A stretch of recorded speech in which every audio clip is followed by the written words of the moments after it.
Dan pimpinan DKI yang saya hormati, rekan-rekan perbankan yang saya lihat hadir banyak pada pagi hari ini, Bapak Ibu hadirin sekalian yang saya banggakan. Pertama-tama saya ingin mengucapkan banyak terima kasih diberi kesempatan untuk menyampaikan sedikit hal terkait dengan tema yang diusung pada acara kita pagi hari ini. Karena sekarang ini sedang jadi tren, ya, hal-hal yang terkait dengan persoalan-persoalan lingkungan hidup, sustainability, ramah lingkungan dan lain sebagainya. Sesuatu yang memang tidak bisa kita hindari. Izinkan saya nanti menyampaikan sedikit background terkait dengan itu dan apa yang sedang terjadi hari ini di dunia terutama terkait dengan ini dan bagaimana kecenderungan trennya nanti ke depan, ya, terutama terkait dengan pembiayaan hijau istilahnya. Jadi green finance yang mungkin 5 atau 6 tahun lalu belum jarang kita dengar istilah ini. Tapi belakangan hari ini istilah pembiayaan hijau yang selalu diasosiasikan dengan pembiayaan ramah lingkungan, ya, atau yang lebih bersahabat dengan lingkungan makin hari makin sering dibahas dan didiskusikan. Besok kalau saya tidak keliru Pak Presiden Jokowi akan ke Dubai melanjutkan pertemuan tingkat tinggi terkait dengan masalah-masalah lingkungan ini dalam COP ke-28 di Dubai. Jadi ini perjalanan sudah panjang. Saya akan cerita sedikit asal usulnya dan kemudian nanti kira-kira apa yang bisa dilakukan oleh bank, oleh kita bersama-sama untuk membangun dunia yang lebih ramah lingkungan, yang tentu saja menjadi tantangan bagi kita, bagi bank, bagi Bapak Ibu developer misalnya, terkait dengan kebutuhan-kebutuhan masa yang akan datang. Saya akan mulai cerita saya pagi hari ini dengan gambar. Ini mohon maaf karena langsung saya ambil dari sumbernya, banyak yang pasti pakai bahasa Inggris, tapi tidak apa-apa, nanti saya akan terjemahkan. Apa bahannya sudah ada ya dari panitia ya?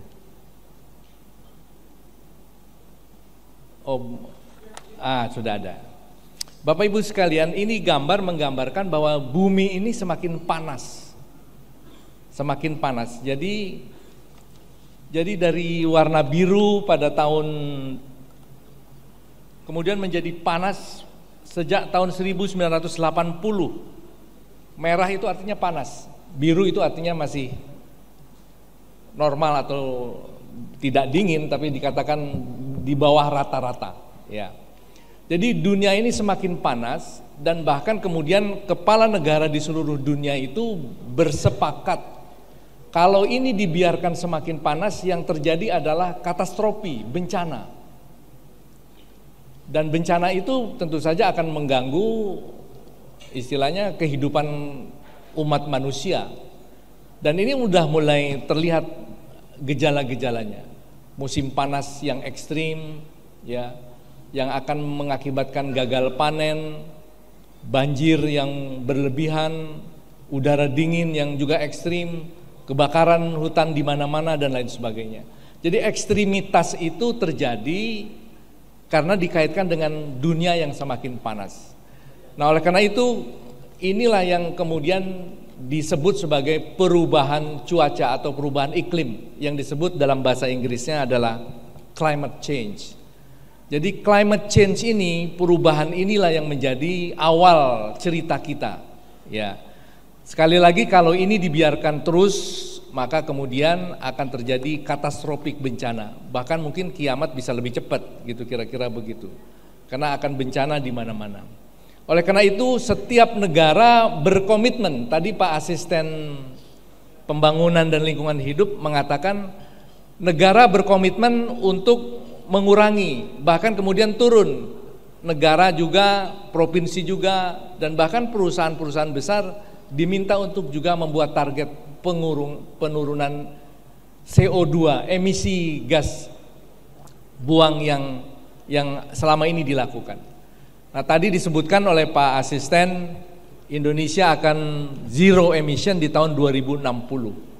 Tentu saja untuk mengarah itu dilakukan persiapan-persiapan pengurangan dan bahkan sering disebut sebagai transisi Dari yang sekarang energi kita hasilkan dari cara membakar batu bara kepada energi yang nantinya dihasilkan dari energi-energi terbarukan, seperti dari energi yang bersumber dari sinar matahari, dari angin, dari air dan lain sebagainya.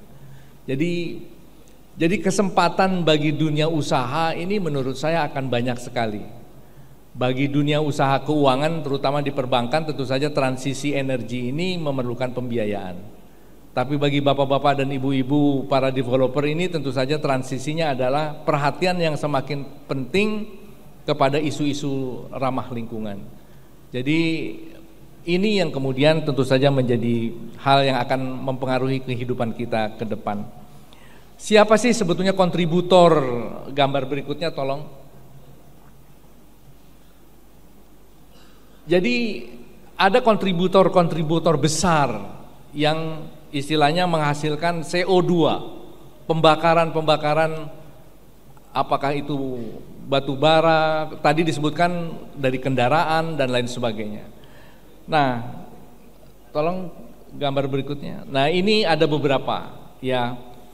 Jadi pada umumnya negara-negara maju dengan tadi dikatakan sektor transportasi itu menjadi kontributor besar.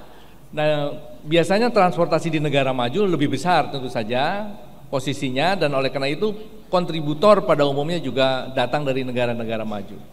Nah, oleh karena itu ada beberapa sumber yang menghasilkan CO2 ini, beberapa negara disebutkan di sana ada China, India, Amerika, Uni Eropa, dan kita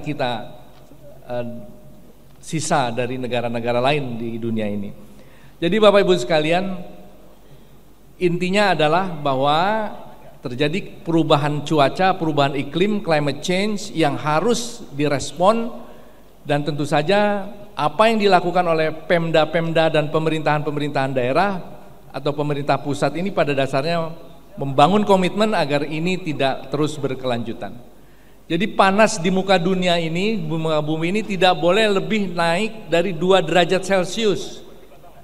Jadi kalau kenaikan suhu udara di dunia ini naik lebih dari 2 derajat Celcius, yang terjadi adalah bencana. Jadi kita ada target 1 derajat, 1,5 derajat, dan kita berusaha tidak boleh lebih dari 1,5 derajat Celcius. Oleh karena itu sekali lagi ini ada komitmen-komitmen. Nah, ini yang akan saya gambarkan. Next, tolong gambar berikutnya. Gambar berikut ini adalah upaya untuk merespon ini sebetulnya sudah dilakukan sejak tahun 1992. Jadi kita di dunia ini bersepakat bagaimana kita caranya agar panas bumi tidak terus meningkat. Oleh karena itu dilakukanlah kesepakatan-kesepakatan global. Mulai dari 92 sampai dengan besok di Dubai akan dilakukan pertemuan yang akan dihadiri oleh para pemimpin negara untuk menekan kembali, meyakini kembali bahwa masing-masing harus komit dengan targetnya masing-masing. Jadi Bapak Ibu sekalian, negara itu punya target. Tadi tahun 2060 harus zero emission. Bahkan turun ke Pemda harus punya target. Bahkan nanti ada kewajiban untuk setiap perusahaan punya target. Bagi perusahaan-perusahaan yang sudah gold listed di bursa efek ya, menjadi perusahaan terbuka, itu bahkan disyaratkan punya sustainability report namanya. Jadi kalau bapak-bapak ibu-ibu berencana mau going public menjadi perusahaan TBK, itu ada persyaratan tambahan, yaitu report bagaimana bapak menyikapi rencana perubahan iklim ini dalam konteks perusahaan masing-masing. Oleh karena itu tentu saja ini perlu dipahami, perlu kita pelajari sehingga kemudian bisa kita siapkan dengan sebaik-baiknya. Bapak Ibu sekalian, banyak hal yang disepakati di dalam pertemuan yang berseri dari tahun ke tahun ini, karena aspeknya banyak, bukan cuma sekedar transisi dari batu bara ke non batu bara, bukan cuma sekedar itu. Tapi kemudian siapa yang akan membiayai pertama dari transisi itu? Apa peranan negara yang selama ini menjadi kontributor utama dari polusi itu? Bagaimana bantuan yang bisa diharapkan kepada negara yang sebetulnya tidak punya kontribusi apa-apa karena negaranya belum maju? Tidak ada sektor transportasi yang berkembang sehingga sedikit sekali kontribusi terhadap polusi misalnya. Nah, banyak sekali diskusi-diskusi yang memerlukan kesepakatan global. Nah, ini ternyata juga tidak mudah karena banyak tanggung jawab yang harus ditempuh, ya. Membangun transisi dari batu bara ke non batu bara tidak semudah membalikan telapak tangan. Kan harus dibangun infrastrukturnya untuk misalnya solar atau untuk air atau untuk sumber yang lain. Kemudian itu infrastruktur itu kan perlu pembiayaan. Siapa yang mau membiayai dan lain sebagainya. Nah, inilah diskusi-diskusi ini akhirnya juga masuk ke sektor kita, yaitu sektor properti. Nanti saya ada sedikit angka-angka apa yang ada di sektor kita ini. Next please, tolong. Satu lagi.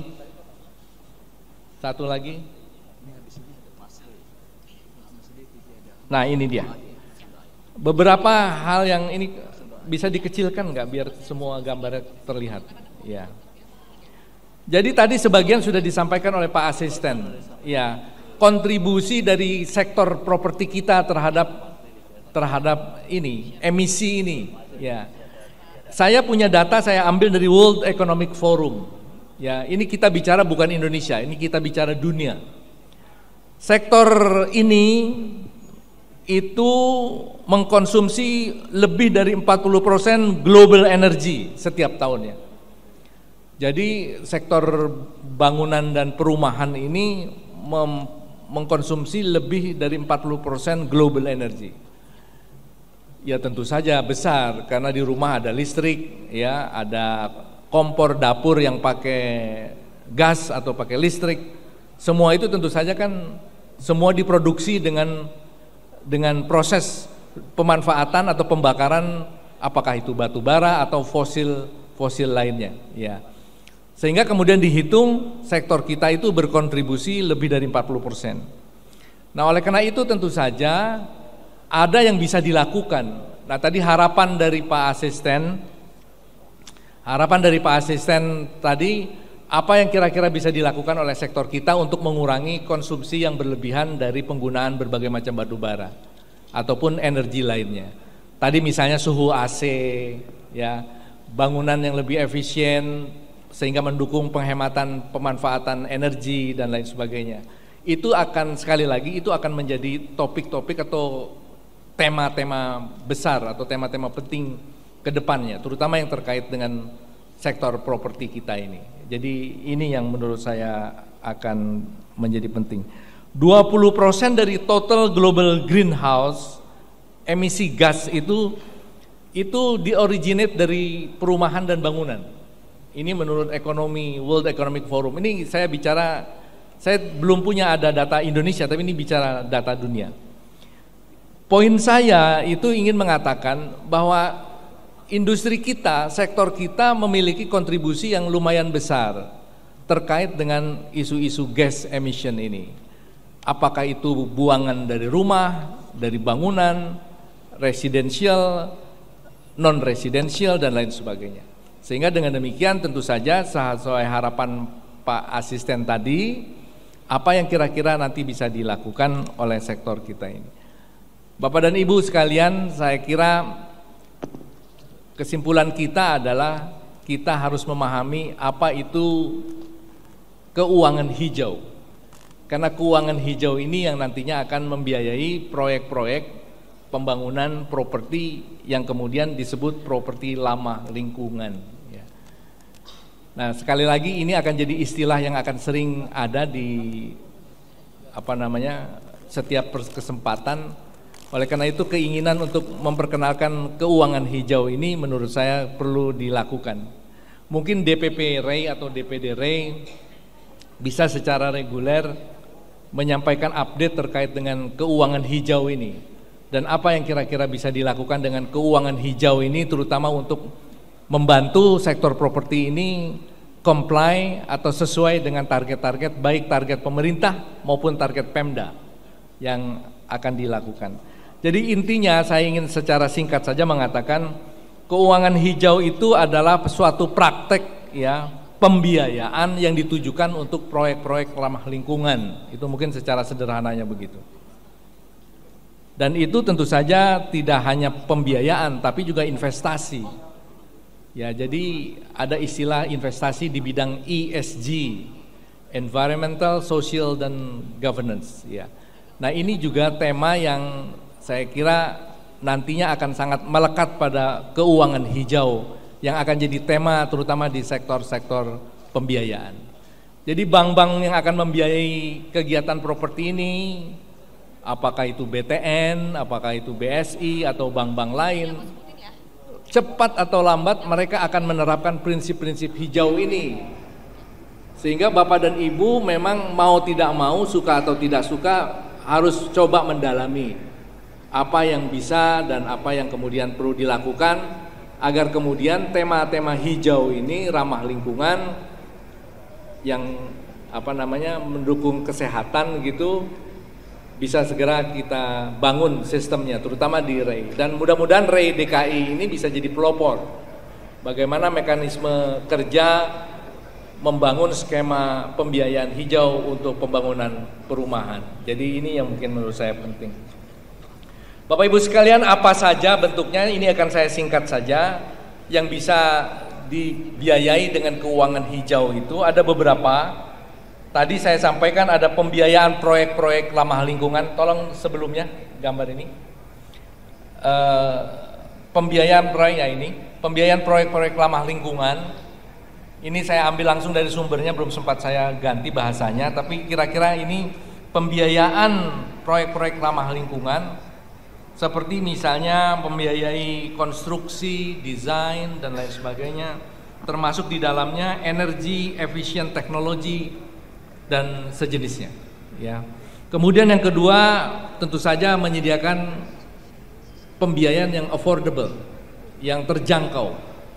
Kemudian yang ketiga tentu saja mendorong efisiensi energi. Yang keempat mendorong, nah ini ada istilah yang bidang yang menurut saya nanti akan ramai ke depan, itu adalah sertifikasi hijau bagi suatu perumahan. Nah ini mungkin teman-teman REI bisa mempelajari ini, sertifikasi hijau bagi suatu kompleks perumahan, dan tentu saja juga terkait dengan property management. Bapak Ibu sekalian, itu hal-hal yang menurut saya penting untuk menjadi perhatian kita, dan makin banyak bank-bank yang kemudian mempelajari ini sebagai area yang harus dilakukan karena sejalan dengan komitmen untuk mendukung upaya pemerintah committed untuk mengurangi emisi, zero emission di tahun 2060. Jadi Bapak Ibu sekalian, ini tema yang penting. Kami dari BSI tentu saja ada program-program terkait dengan ini, bahkan kemudian karena prinsip-prinsip syariah itu sangat lekat dengan prinsip-prinsip hijau, maka dengan demikian tentu saja banyak perhatian yang dilakukan oleh BSI untuk mempropos pembiayaan hijau ini. Jadi tidak usah khawatir Bapak Ibu sekalian, karena semua sedang terus kita jajaki dan kita pelajari, sehingga dengan demikian kita harapkan perbankan bisa jadi partner Bapak dan Ibu, terutama untuk membangun concern kita terhadap keuangan hijau dan ekonomi hijau, sehingga dengan demikian kita bisa membangun kehidupan yang lebih ramah lingkungan, mendukung pemerintah untuk mencapai zero emission di tahun 2060. Mudah-mudahan kita masih sehat tahun 2060. Bapak Ibu sekalian, saya kira itu yang ingin saya sampaikan. Sektor properti menjadi sektor penting karena sering disebut sebagai leading sektor, karena keterkaitannya yang panjang betul ke belakang dan ke depan, melibatkan kegiatan ekonomi yang banyak. Oleh karena itu pemerintah, otoritas selalu concern terhadap perkembangan sektor ini. Jadi kalau tadi dilaporkan oleh Pak Sekjen perkembangannya sangat baik, ini akan menjadi tanda bahwa ekonomi juga akan baik karena dia sebagai leading economic sector. Jadi selamat sekali lagi kepada REI DKI atas komitmen ini, ya. Semoga kita semakin bersahabat dengan istilah perumahan hijau, pembiayaan hijau, karena ini sekali lagi menjadi target pemerintah untuk mengurangi emisi, ya. 0%. Bayangkan tahun 60 kalau kita masih hidup tidak ada lagi energi yang dihasilkan dari sumber-sumber yang tidak terbarukan. Semua akan datang dari sumber-sumber yang terbarukan. Saya kira ini tantangan besar bagi kita, bagi pemerintah, bagi dunia keuangan, perbankan, dan tentu saja bagi seluruh masyarakat. Saya kira demikian dari saya. Terima kasih. Assalamualaikum warahmatullahi wabarakatuh. Waalaikumsalam warahmatullahi wabarakatuh. Terima kasih. Boleh berikan aplaus sekali lagi untuk direct speech oleh Komisaris Utama PT Bank Syariah Indonesia (TBK) Bapak Mulyaman D. Haddad.